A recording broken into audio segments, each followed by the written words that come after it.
सर्वांसाठी दिलासा देणारी बातमी म्हणजे आज 30 मे मान्सून केरळमध्ये दाखल झालाय। 31 मे रोजी मान्सून दाखल होणार असल्याचा अंदाज वर्तवण्यात आला होता। मान्सून केरळमध्ये दाखल झाल्यानंतर महाराष्ट्रात काय स्थिती असणार याबाबतची माहिती ज्येष्ठ हवामान तज्ज्ञ माणिकराव खुळे यांनी दिलेली आहे।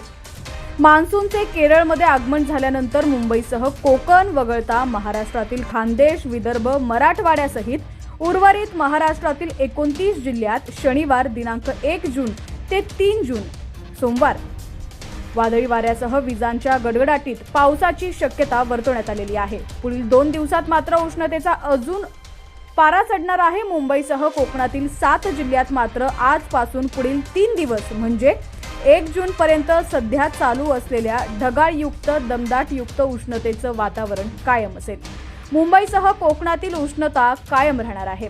आज व उद्या गुरुवार शुक्रवारी खानदेश व मराठवाड्यातील 11 जिल्ह्यात उष्णता सदृश्य लाटा टिकून राहणार, तर खानदेशात रात्रीचाही उकाळा जाणवेल अशी माहिती माणिकराव खुळे यांनी दिलेली आहे।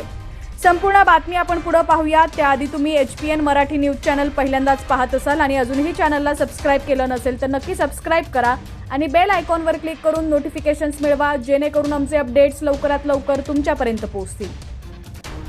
तर मुंबईसह कोकणातील 7 जिल्ह्यात मात्र आजपासून पुढील 3 दिवस म्हणजे 1 जून पर्यंत सध्या चालू असलेल्या ढगाळयुक्त दमटयुक्त उष्णतेचे वातावरण कायम राहणार असल्याची माहिती माणिकराव खुळे यांनी दिलेली आहे।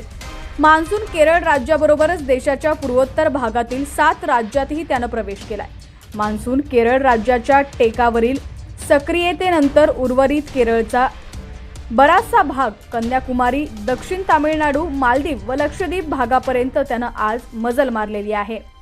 असेच पावसाचे अपडेट्स पाहण्यासाठी आत्ताच HPN मराठी न्यूज चॅनलला सबस्क्राइब करा आणि बेल आयकॉनवर क्लिक करून नोटिफिकेशन्स मिळवा, जेणेकरून आमचे अपडेट्स लवकरात लवकर तुमच्यापर्यंत पोहोचतील आणि ही बातमी आपल्या शेतकरी मित्रांपर्यंत देखील पोहोचवायला विसरू नका।